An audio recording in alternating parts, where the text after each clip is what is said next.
Good morning, everybody. Welcome to Smart Machine Workshop 2. You can't have a smart machine without smart information.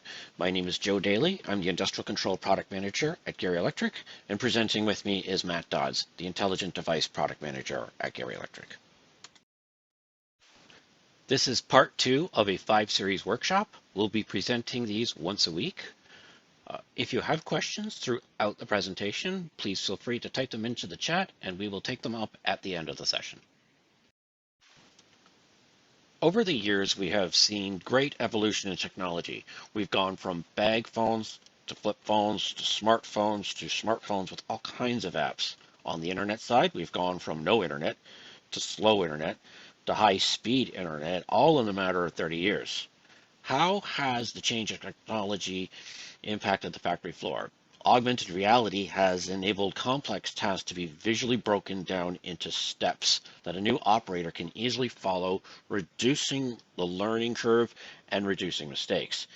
It's enabling standard operating procedures to be taken from someone and put into an easy visual format. Artificial intelligence is being applied to systems to determine how to adjust systems based on real-time data and learning algorithms. Data is being analyzed in real time to enable decisions to be made quickly on things impacting key performance indicators. Sensors are providing additional information back to the system, showing more than their on-off value or measurement, but enabling early notification for required cleaning or maybe a disconnected device or incorrect device that might be attached, and many more things. We'll go over a lot of that in the slides to come. Suppliers and customer systems are interconnected and provide planning and just-in-time delivery and many more items. What is a smart machine? A smart machine is integrated with devices on the system, providing control and status. Provides real-time data of the operating system so that data can be contextualized and analyzed to make informed decision. Have analytics on it to provide predictive maintenance, telling you what's going to happen if something's not done. Also enables scheduled maintenance to reduce downtime. Is safe and secure by implementing a system where only certain people have access to the machine to perform only their assigned tasks. Provides remote access so that data from the machine can be analyzed remotely and that data can be used to optimize production. What makes up a smart machine? Let's look at the smart machine architecture. It's made up of smart devices that provide the smart data, not just an on or off status. If you look at the left, we can see that there's smart sensing, also includes smart motor control and smart monitoring and smart safety. All this makes up a smart machine. Each of these devices provide a lot more information other than just, do I see something or do I not see something? Or am I on, am I off? No, they can tell you like operating status. It can tell you the number of hours they've been operating. It can tell you some of them their internal temperature. In the case of sensors, maybe a low or a high margin. All this information is all connected to a common Ethernet IP network. Now, some devices are small and can't accommodate an Ethernet connection, so they reside on other smart networks such as IO-Link and GuardLink. All this feeds back to the main control system, thus enabling the connected enterprise. Why build a smart machine? What are some of the key business drivers for the OEM? What they want to do is simplify integration. They need to get their machines out the door quicker, so it has to be easy to put together, assemble, program, and control. The information they need to be able to provide to their end customer on their machine, so it easily enables them to make simple decisions based on what's happening within the system. Typically, they're also looking for enhanced security. They want to make sure that when they deliver that machine to their customer's floor, there's some security built in, so not just everyone has access to it. They're also looking at some predictive maintenance, so giving customers a heads up of things that are potentially going to happen as far as failures and what kind of maintenance they should be able to do. You also want an adaptive machine that can very quickly change production to a different product without having to reteach sensors and adjusting mechanics to allow for the product change, thus reducing downtime between product changeovers. With smart information and analytics of your smart machine, this can provide ways of improving the machine operation and procedures, which will generate new streams of revenue. When implementing a smart machine, what are the key performance indicators impact on the end user? It can produce revenue growth with reduced downtime and being able to put more product through the system by reducing the downtime and optimizing the system. They can get the product out, they can sell more, and they will see the cost of their product actually go down. If they can get the finished product out faster, they can reduce the days of inventory. With the smart information being fed back from the system, and users can use their existing assets to increase production without necessarily having to build additional lines. So how smart exactly are your machines and equipment? What things can you look at? You can utilize intellectual property protection. So when you're an OEM and you create a system, you program it, have you taken any direction of protecting that intellectual property so somebody else can't just copy your code and replicate your system? Produce operational information for the end user. Are you providing them status so it makes it easier to troubleshoot their system? Are you providing them feedback on the operation so they can optimize functioning of the machine? Do you have requirements from your customer as far as needing to be able to access the system via wireless? Do you provide real-time diagnostics through improved uptime and simplified maintenance? Do you have those notifications as to something's happening or notification that something needs to be done? Implement contemporary machine safety techniques. Have you looked at your system overall and ensured that when you're applying safety to your machines, you're not impacting the production? Adaptive and self-healing. Do you have notifications of problems within the system? Guidance as to what needs to be done and what needs to be checked? Simplifying integration with other production assets of the end user. Have you provided that connectivity between your machine and the machine upstream of your system and downstream of your system? Processes are compliant and optimized. Have you taken into consideration the limitations for for capability of what can be put through the machine? What speeds can it go? What things can be adjusted to improve that? Enabled improve operational efficiency for the end user with having notification and interaction of the machine, allowing them to pull that information when they are not at that location. Being able to access that information maybe on a tablet rather than having to be standing in front of the operator interface when they're trying to do something on the system. Here's an example of a smart machine at work. This machine is recording real-time data at all times. In this particular machine, it's a packaging machine. It's monitoring voltage, kilowatt hours, the amount of power it's using, running time, temperature, and in this case, it's equipped with smart sensors, so they're constantly monitoring the margin of how well it's seeing its targets. So in this particular example, we can see that the margin's highlighted. So the sensors are reporting information that the margin is dropping. So we can contextualize this information and say, okay, dust must be building up on the conveyor sensor. So we can now analyze this information and say the sensor will fail. That could potentially cause production loss or an untimely and unwanted downtime event. So we can now take this information and turn it into an action. We now call upon the maintenance team to go clean the sensor, thus avoiding a major shutdown. So this information is very vital in keeping your process running, and this has avoided a major downtime event. Smart machines and equipment allow your customers to better leverage the most powerful element that too few organizations today are fully capitalizing on, their own real-time data.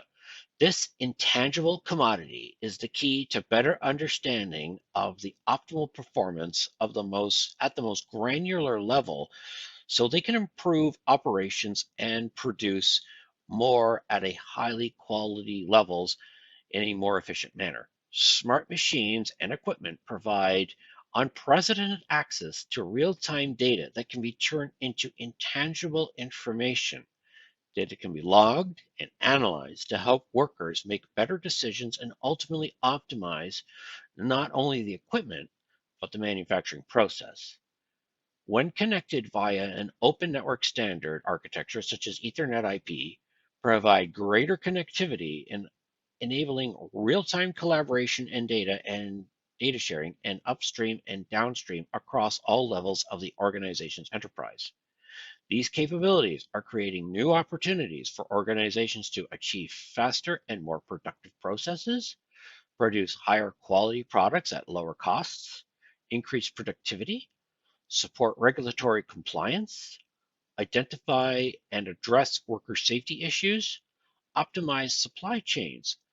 Building smart machines and equipment requires the right mix of technology, processes, and people.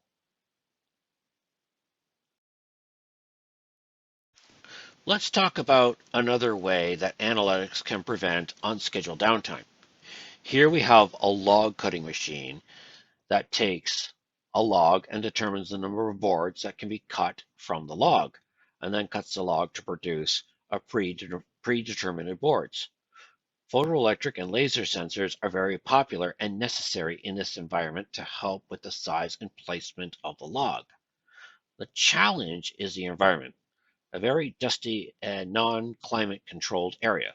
So keeping the sensors clean is critical to making the log uh, be cut into proper boards so product is not lost or wasted. By using the 42EF photo eye, we are able to take advantage of the marginal indication feature. Marginal indication, a feature that comes on board with the 42EF and other sensors, is an indication that the sensor is getting close to a point where the sensor is about to shut down and output will not be active. Onboard LEDs will alert that the sensor has reached marginal indication level and will stay on until the sensor is cleaned, or the sensor reaches a point where the output stops working. When using IO-Link, you can adjust the level at which marginal indication turns on.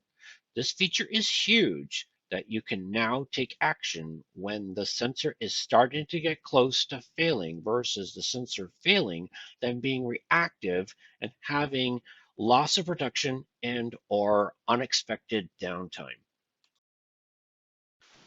Much like their photo eye brothers, the 871TM and 871FM family of proximity sensors offer the marginal indication feature. Similar to the log cutting machine, another proven application is in the tire industry. The cooling circuit of the curing section is a series of sometimes miles of conveyor where the tires need to cool and not run into one another, as when two hot tires hit one another, there is a loss of two products. With this in mind, it is extremely important to understand and know where the tire is at all times. The sensors used to provide the location of the tires is critical, and buildup on the sensors is extreme. Using marginal indication allows to alarm that particular sensor needs attention. By using IO-Link, one, once marginal indication is reached, we can also use a locate feature found in many sensors. This feature turns on all the LEDs on the sensor and blinks, allowing for you to very easily determine the sensor that needs attention. Device information and diagnostics. The best information is the one created at the source from the device itself, whether that be a sensor or an overload relay. The information comes from the device itself. The more diagnostic device information, the higher the value. And that'll include things such as integrated specific warnings and alarms. And we've already gone through a couple of examples, such as temperature and margin alarms. Specific tags and user-friendly configuration. What this means is that when you configure a sensor in your controller, there are actual tags uh, from that device that are directly related to that device, instead of just getting a blob of data back, and then you have to work through the words and the bits and try and find out exactly what those words and bits are supposed to do and how they're related to the device. Application-based diagnostics, information such as duty cycle, power usage, target drift, etc., and smarter linking technologies to bring all this information back to your control system. And that can be either IO link, Ethernet, guard link. There's many different networks that are capable of doing this. All this is to enhance the customer experience. Rockwell is continuing to improve their portfolio of smart devices, so they provide enhanced device and process-specific information and diagnostics. So what is IO-Link? Well, it's a worldwide open standard peer-to-peer serial communication protocol. It conforms to IEC 61131-9. It allows sensors to send IO, diagnostic, and configuration data simultaneously on Ethernet IP. It, it enhances development of the current connection technology for sensors and actuators. It is forward and backwards compatible with standard sensors. So in the event you have an unforeseen downtime and you have a standard sensor on your shelf that you can just get your machine up and running, you can use that standard sensor and your machine will continue to work. The only thing is that you would not get the information out of that standard sensor. And that can work until an appropriate replacement can be used, and then you'll start getting that information back once you have a proper IO link sensor replaced. And it also uses the same cables as standard sensors. Let's take a look at the actual system. Rockwell Automation offers two IO link solutions. One, an in-cabinet solution, a point IO IO link master, and an on-machine armor block IO link master. The in-cabinet allows up to 4 connections. So 4 smart sensors can connect to a single IO link master in the point IO, whereas the armor block, you can connect up to 8 IO link sensors. There's also the option of adding an IO link hub. This hub allows you to connect a number of sensors on a single IO link channel. Now, these sensors that are connected to the IO link hub would typically be just standard sensors because the information in an IO link sensor will not send back the information to devices that are connected to the IO link hub. So why IO link? It's a single type of wiring. It's a single connection platform, and it's a single I/O module. So you can connect a lot of sensors onto a single channel and only having one wire go back to your controller. So this saves wiring time, saves design time, and it saves overall configuration time. With the system, you're taking that extra information from those sensors. You're putting it back onto a dashboard, which gives you the capability of seeing what's happening instead of just a bunch of status. You have actual context of what's happening with those sensors and what needs to be done. Here we have a photoelectric sensor. It's transmitting information over the IO link to the on-machine IO link master, and then over Ethernet to your control system. And then that status is being shown potentially on an iPad, a tablet, a panel view as far as what's happening within the system. So let's take a look at our smart sensors demo and see some of these items in action.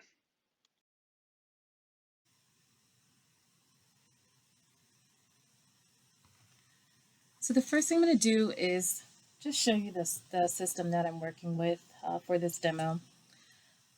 So you can't see it on the screen, but I've got a 5380 Compact Guard Logix controller, and then I've got that connected up to one of our panel view 5510 operator interfaces. And then from that over Ethernet into the first port, I've got it connected to one of our in-cabinet or point IO IO link masters.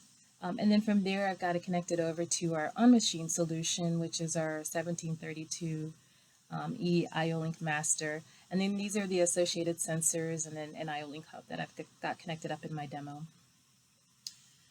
All right, so the first thing I want to do is just show you some of the types of diagnostic data that you can get back from the sensor. So I'm going to click on this process sensor screen. So the first thing I want to note is that all of this information on the screen is coming directly from controller tags. So not a single line of code had to be written, not a single add-on instruction had to be imported. All of this is coming directly from controller tags. So if you're, the person that's designing a system and you're using smart sensors, one of the benefits to our solution is that because we have the controllers, we've got the IO-Link masters, and then we have the sensors, we can easily bring all of that data back to you and make it a lot easier for you to configure your system. So the first thing I'm going to do is look at our 42AF, which is down here on channel 3, so right here. And it's this sensor right up here on our top right of our demo. And so I've got this little bottle that I'm going to put in front of the sensor. You can see right away this sensor is triggered if you look at the green spot on the screen. So as I move this sensor away, I just wanted to show you how you can kind of simulate a dirty or misaligned sensor. So if I do that, if I move my little target away slowly, eventually once I get outside of the sensor range that I configured, you'll see this margin indication come up. And so this margin indication, like I mentioned in previous parts of the presentation, is a really good indicator for us that we may have a dirty or misaligned sensor.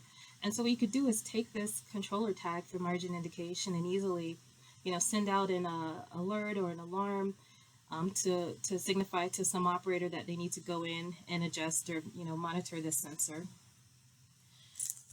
So other things that we can get from these process tags are if we've got a process sensor, this one is a pressure sensor, and I adjust this pressure setting. You can see it up here on the screen. You can see the process value. Again, this is just coming from a controller tag, and it's the actual PSIs that we're reading. So there's no analog scaling program that has to be created. You can just read these process values directly from the sensor. And then again, these allow us to set up different trigger points. So those are digital outputs to let us know that we've reached different pressure targets. So one of the other things that's really nice, and it's one of the tags that we get back, is our communication status. So you think of a standard digital sensor. If you are looking at your PLC and that sensor is not giving you a signal back, you really have no idea if just you haven't seen any device or no target is passed in front of the sensor and that's why it's in an off state. Or is there something, that's happened to that sensor? Has it failed? Has the cable broken? Or, did somebody accidentally bump into the cable? This guy, or 42AF, so that you can see.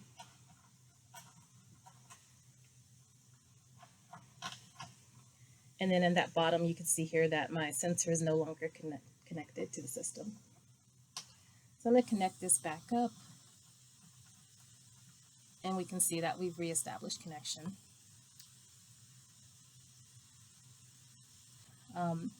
So the next thing I'm going to show is what we call time stamping. And this is available with our on-machine or armor block IO-Link master. And this feature is just built right into it.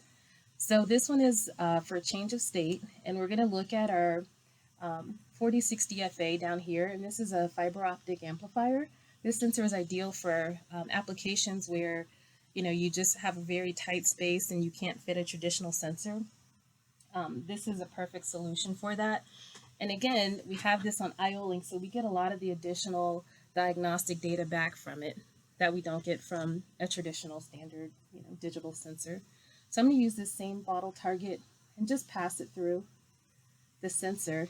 And you can see that as I move the sensor through the target, the state is changing, and I'm getting all of these time-stamped events into my change of state buffer here. So this is great if you're just trying to, you want to track every time something passes through in front of your sensor, you can keep a record of that.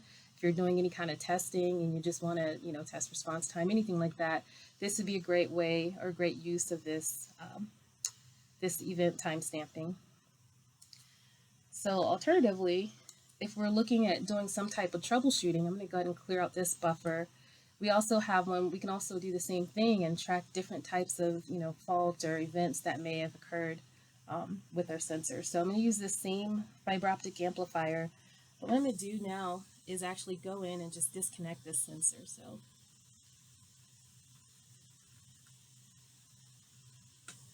I've disconnected that sensor. You can see this top line is our most current event. So I'm going to read in the events that just occurred.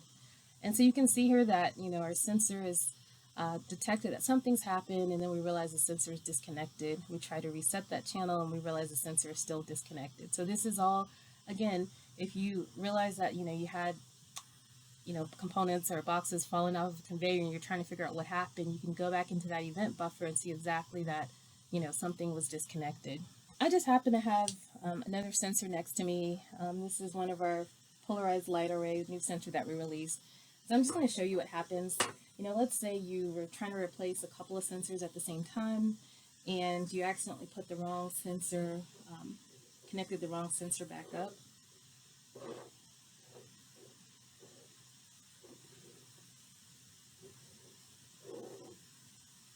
So I'm going to plug this up, and you can see immediately it lets us know that we have the wrong device ID. Which means that we've got the wrong sensor connected. So it's a really, like I mentioned, it's a really good way for us to be able to go back in and troubleshoot any of the activity that's going on with our sensors. So I'll connect this guy back up.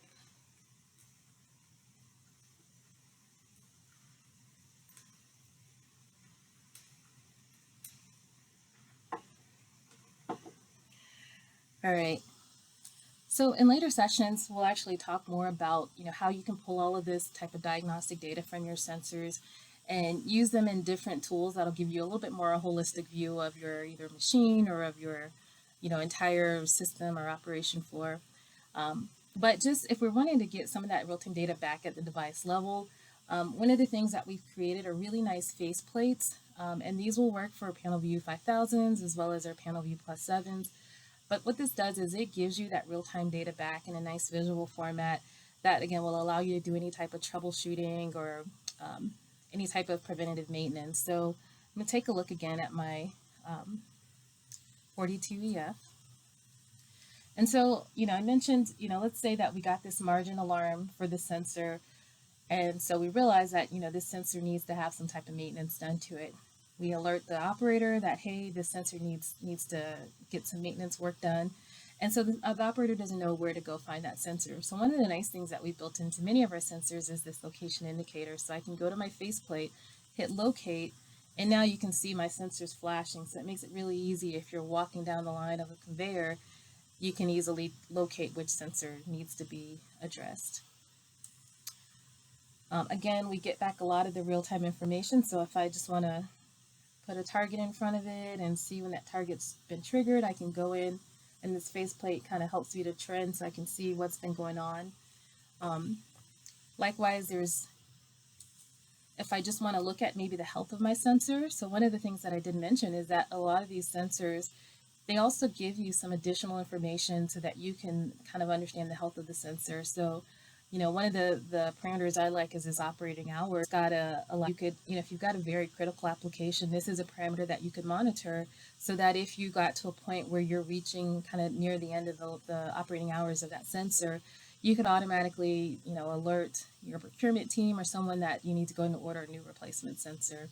Also looking at things like the internal temperature will let you know if maybe your sensor's getting too hot, and that could result in some inaccurate readings. Again, we've got the ability to trend data. Also, we can go in and configure our different set points for a sensor. So here, one of the things that's nice, especially as an OEM or for an OEM, is that with smart sensors, instead of having to carry multiple types of sensors, one light operate, one dark operate version, we can just modify that setting with parameters. So it helps to reduce the amount of inventory that you have to carry. I can easily go in and change this to dark on. Have the ability to lock parameters. So as an OEM, if you're sending out a piece of equipment and you want to make sure that, it doesn't get hampered with, or if you've gone through the commissioning stage and you want to make sure that those parameters stay set and that, nobody's trying to adjust them, you could easily go in and lock the parameters. And then require some type of password for someone to be able to go back into this profile and be able to unlock. And then the last thing is that we get a lot of this fault information back. So, here I've got a sensor proximity alarm, and if I click on this, it actually gives me some data, or it gives me some details and helps me to go figure out what's going on. So it really kind of reduces that mean time between failure, allows you to have actionable steps to go in and troubleshoot. And again, this is a lot of information. It's at the device level. So, depending on the application, if it's a really critical application, you may want this level of detail for your sensors.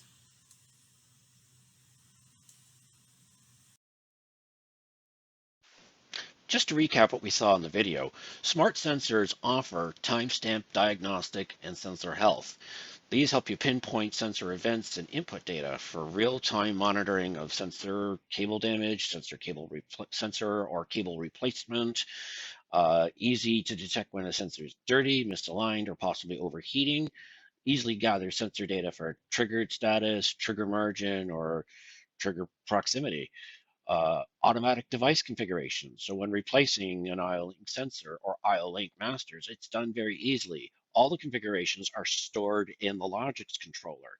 And then when you do replace a sensor or a master, those configurations are automatically downloaded to the new device. So there's no reprogramming or reteaching that needs to be done. Plus, there's multiple profiles. It makes sensor parameter changes in seconds. Example for different package size, different products, colors, etc. But this eliminates manual teach errors during changeovers, gives you consistent parameter values sent to sensors for line changes, and personnel no longer needs to learn multiple sensor teach processes. This of course, will always help with potential downtime in product changeovers. It eliminates all that. Let's take a look at designing a smart sensing solution. Here we have an example of a compact Logix controller connected via Ethernet to an IO-Link master, and we have a temperature sensor connected to that very IO-Link master. Naturally, you're going to program the Logix controller in the Studio via 1000 environment via a PC that's connected to the controller, also via Ethernet. We look at the Studio 5000 IO-Link master add-on profile.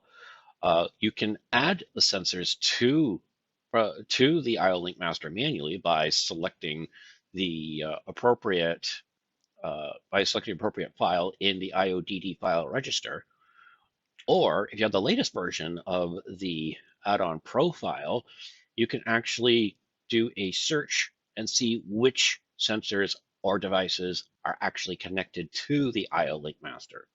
Now, every smart device has an associated IODD file. This IODD file allows you to configure each of the sensors individually. So here we have an example of a temperature sensor. So this is the main screen for the temperature sensor. And once you've configured it, it will create actual meaningful tags associated with that sensor. So you can see examples of what those tags look like down below. Our integrated smart sensor solutions help increase productivity, minimize downtime with continuous process and diagnostic data, enable fast product changeovers, speed up machine commissioning, and makes for a smarter machine so you can get access to real-time data and you can make decisions based upon that data.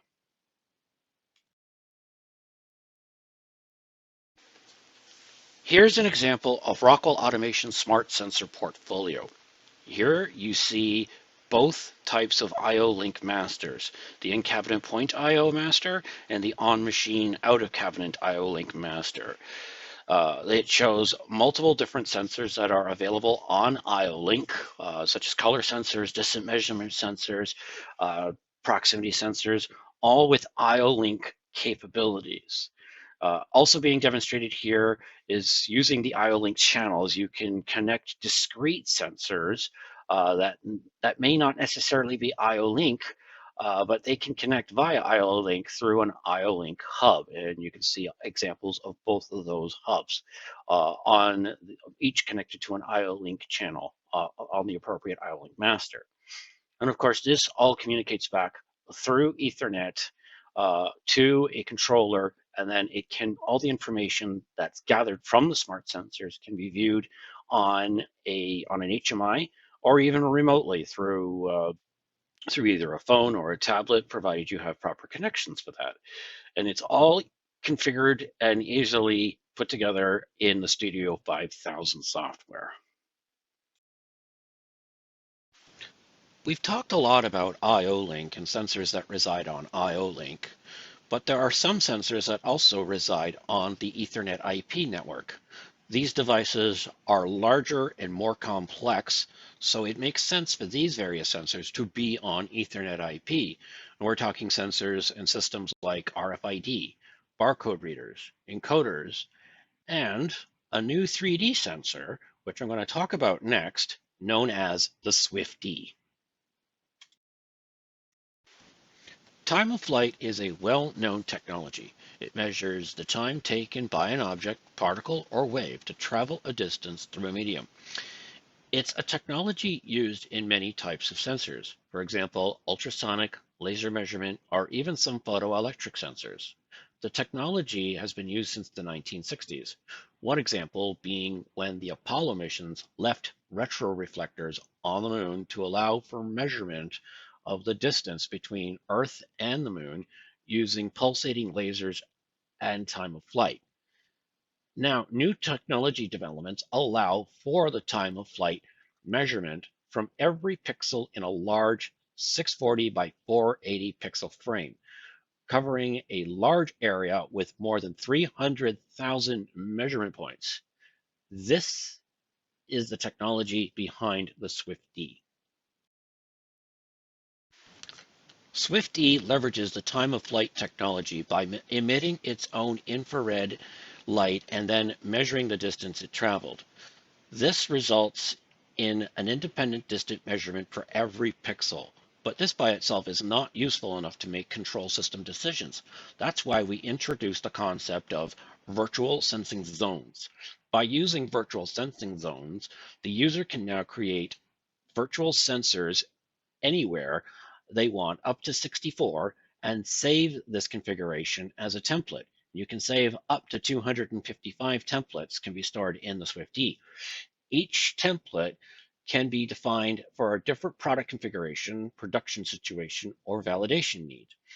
In the picture here, there's a bin with trays containing raw meat. They're very difficult to detect by traditional means due to variability of the product inside the transparent film. SWIFT-D can easily measure average height of virtual sensing zones defined at the location of each of the trays because of its 3D measurement capabilities. This easily identifies that one of the trays in the top left corner is missing. In the first release, SWIFT-D has been optimized for measurement of the distance or height of virtual sensing zones. The user can create multiple virtual sensing zones in any shapes. They can be rectangles, circles, or polygons, and also various different sizes. The system will then provide, if measuring distance, an average of the distance between the center of the device and the target for all the pixels within a virtual sensing zone. If measuring height, an average of the distance between a reference or background and the target for all pixels within a virtual sensing zone. Depending on the application, the user might prefer to use distance or height. This selection is at the template level. Thus, all virtual sensing zones in the template will have to measure the same. Some target applications are identifying missing or misplaced product, typically after a case packer, layering validation, for example, robot palletizers and depalletizers, validation of filling status, example, checking that product coming out of production is at the expected level, rough measurement of distance or height as long as the 1 centimeter measurement precision is acceptable. Important note, SWIFT-D measurements are in centimeters, and the precision of that measurement is plus or minus 1 centimeter. The SWIFT-E Reconfigurable 3D sensor provides integration with Allen Bradley's logic controllers via Ethernet. Device configuration is done via a very simple to use embedded web interface. Because of its wide field of view, 43 by 33 degrees, SWFT is capable of monitoring large production areas. No external illumination is required, a major issue for vision systems, and because of the use of infrared. The system is quite impervious to ambient lighting. To configure a SWFT, the user connects the device via Ethernet using any web browser. Within this environment, the user can create and edit templates. Once a new template is created, up to 64 virtual sensing zones, it is saved in the device. Later, after adding and connecting the device to a Logix controller, the user will have all the device data available as input and output tags. To get new data, the user will load the desired template, then trigger a measurement. Data for all virtual sensing zones will be loaded into the input tags. Once the data is in the controller, users can set up max-min measurement limits to identify presence or absence of targets, process algorithms based on combined measurements from multiple virtual sensing zones, expose all data to operators through a panel view or factory talk view. Other sources of information to smart machines. You have everything from instrumentation, such as Anderson Hauser. You have networks, such as Profibus, HART, or Fieldbus. System platforms, which will complete your architecture using add-on profiles. For your various smart devices. Package solutions, when you're looking at asset management, MES information, and batch. And then you have full engineered solutions, which will be a complete process. So we're not just looking at just smart sensors to make a smart machines. We're looking at the entire process to make your machine smart. I will now hand it over to Matt Dodds. He'll be taking you through condition monitoring using Dynamics. Thanks, Joe. Without further delay, Dynamics, what is it? It is a system that is designed to monitor various physical properties of a rotating or reciprocating piece of machinery, and based on these measurements, a model is created using the physical characteristics to predict the modes of failure. Monitoring software is used to display normal operating parameters and also provide predictive information of when a system is exhibiting signs of trouble so that it can be averted through preventative maintenance. Dynamics supports different types of Ethernet topologies. This star configuration illustrates both local and remote monitoring capabilities that can be easily supported in these water pumping and power generation application examples.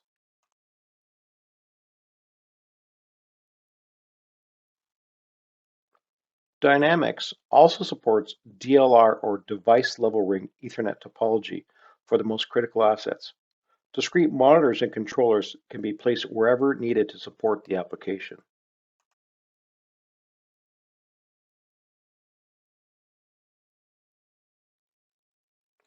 This next video was recorded by one of Rockwell's integration partners located in the southern US to demonstrate a simple dynamic system. Apologies for the poor video quality in some areas, but it illustrates the hardware in action.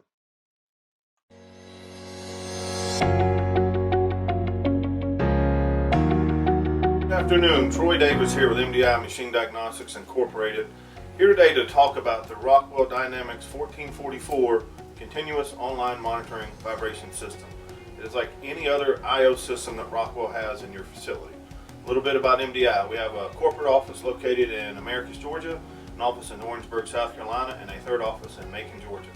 We've been in business for 31 years and we are experts in vibration analysis. Now, how did we get to this point with Rockwell? Rockwell has this really good, the best online system in our opinion on the market, and needed some help, and they came to us. Now, Rockwell's system is a 4-channel module.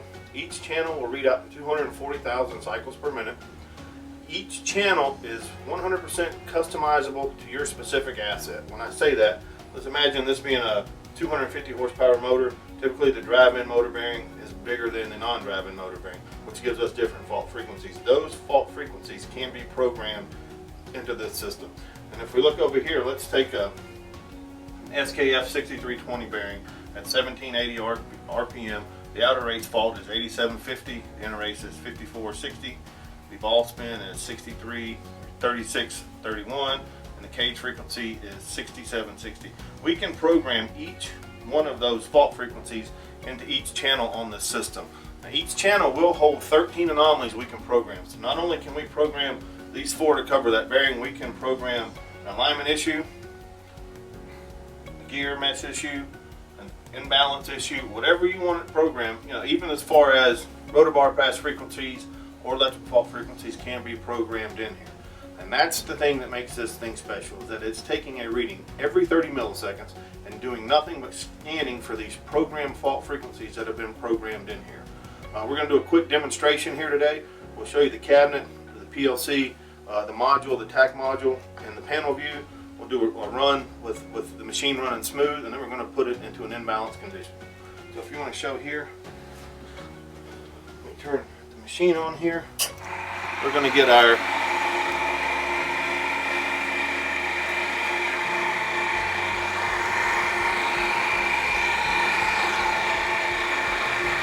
we're running, I mean, it's kind of hard to see, we're running at 0.06 inches per second here.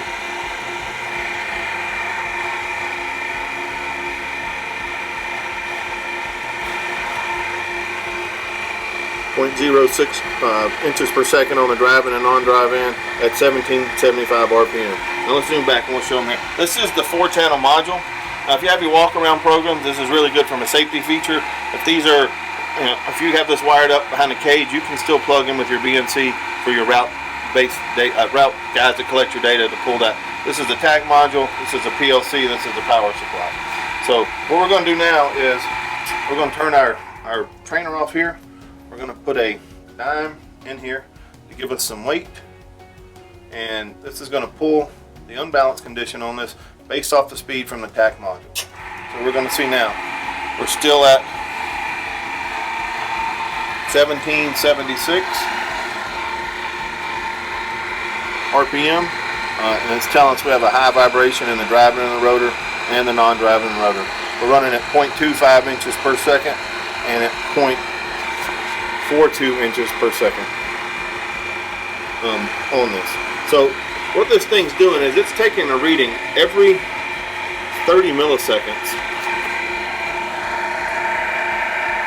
on this system, and it is converting that based off the speed into whether it's a balance condition, alignment condition, or whatever. With that being said, you know, we mentioned earlier we can do 13 anomalies per channel. For demonstration purposes, we're only running for unbalanced condition and a fan or a coupling right now. So we'll shut that off. So with that being said, that's a quick video of the Rockwell system, how it works, what it does. Reading every 30 milliseconds, 24/7. Any of the program anomalies come up, it's going to show up on your HMI. It does have email capability along with text message capability as well. So if you have any questions, please give us a call at 229-942-8139 or reach out to your Rockwell rep or your local Rockwell distributor and we can get in touch. Thank you very much for your time and have a great day.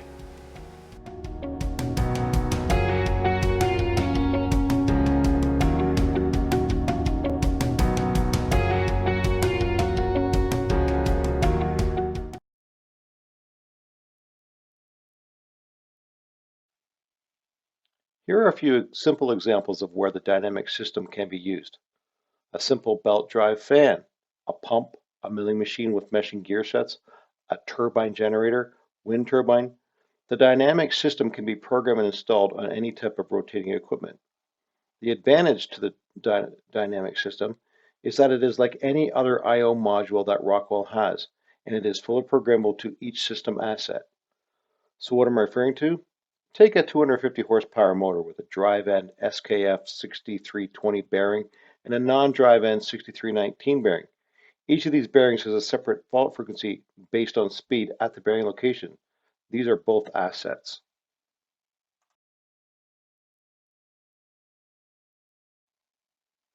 What is the value of dynamics? First is the protection of high dollar assets by continuously monitoring for faults. Second, is predictive maintenance. Instead of running to failure, utilize an online system to indicate different states and turn into actual items based on programming. Next is production assurance, that when the equipment is turned on, it is 100% ready to go and no faults are present. And lastly, quality, by ensuring that equipment is running at its optimal peak in efficiency.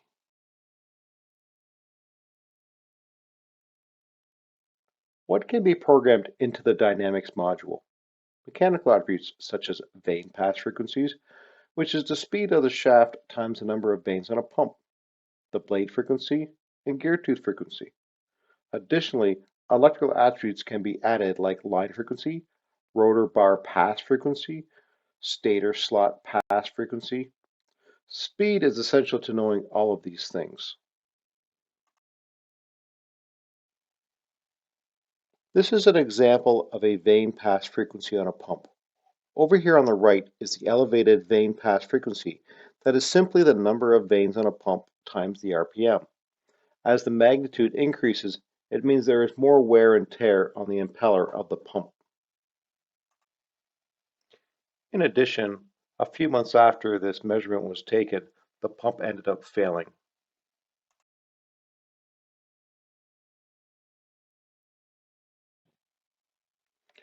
Here's a good example of a failure curve. Below the yellow detection line on the bottom, there is no fault present.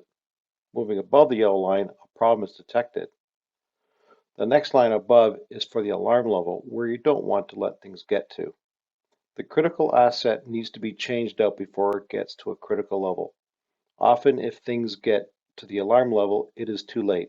Not only does the bearing need to be changed out, but possible wearing of the housing or the impeller could be damaged as well. It is a matter of correcting the problem before getting to an alarm level.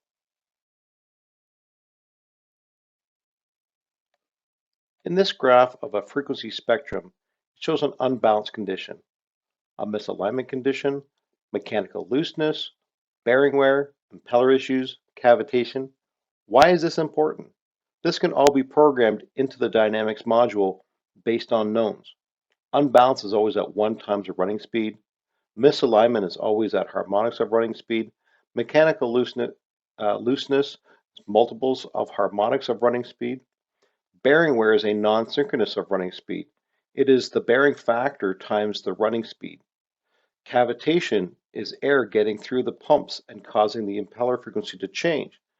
And turbulent flow, which is the number of vanes times the running speed. All of these attributes can be pre-programmed prior to install to look for these particular fault frequencies.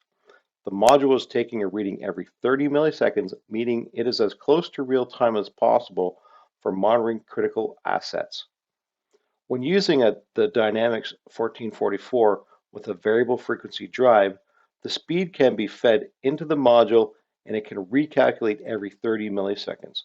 For example, with an SKF 6320 bearing, the outer race fault at 1800 RPMs is 5460, and at 1280 RPMs, the fault frequency drops to 3820.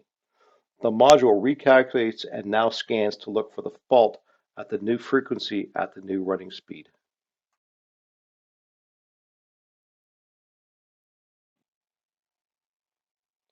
Each application is unique and based on individual application needs. A system can be configured and tags can be created in the Dynamics modules using Studio 5000. These can then be brought into a controller over Ethernet for use in the program or for visualization.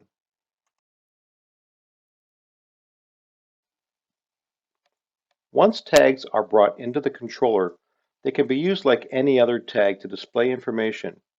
Here are some different add-on profiles for visualization that can be created based on what is required to present the information in a usable fashion, such as a pictorial graph or value. The screen on the right shows a real-time analyzer built into the Studio 5000 to view live data.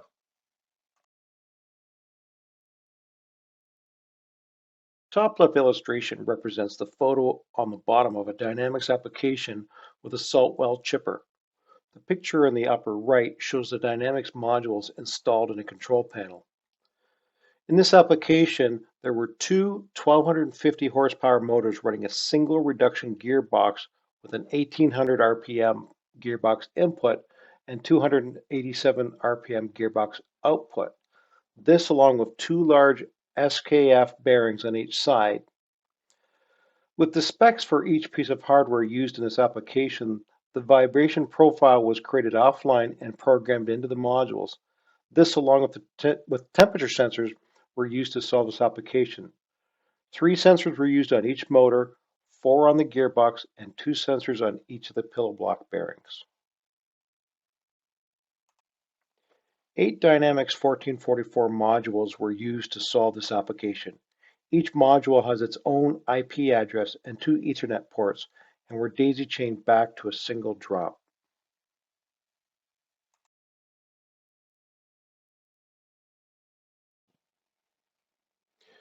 Here is another example of a retrofit application where a pumping system was upgraded, but the customer wanted the graphics to look the same as it had been for the last 25 years, because that is what they were used to.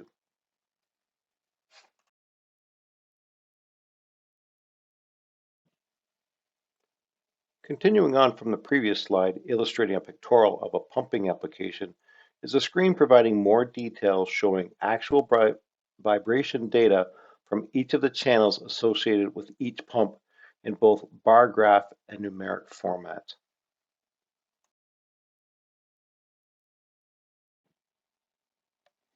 What signals can be fed into the Dynamics 1444? Accelerometers, prox probes, eddy current, TTL pulse, temperature, pressure, and strain. All these can be brought in and configured with tags to do exactly what the application calls for.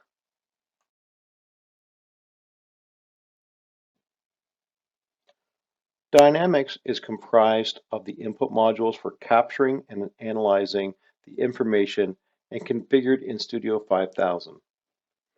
Portable monitors can plug into the modules to capture information for startup and tuning. Information from both the portable monitor or the fixed modules can be brought into the eMonitor software for full spectral analysis and data collection. And more advanced probes like the 1442 eddy current probes and 1443 industrial accelerometers complement the existing collection of sensors from Rockwell.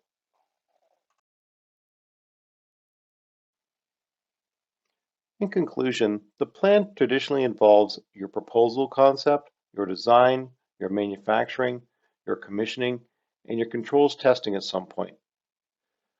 Reality is was a planned design, but often it takes more time, and then the manufacturing portion usually ends up taking a little more time, and now the commissioning is being pushed out closer to the deadline. The dilemma faced is that the person that's actually commissioning the machine, programming the machines, has someone standing over their shoulder saying, "Are you done yet? Is it fixed? Are we ready to go? Can we run production?"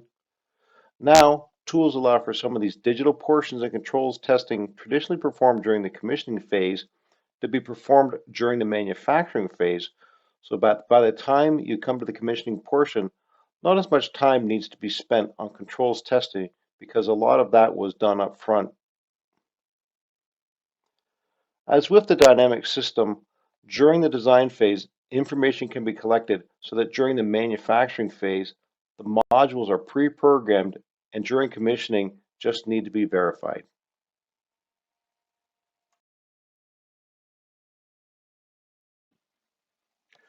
This includes the W2A session, You Can't Have a Smart Machine Without Smart Information.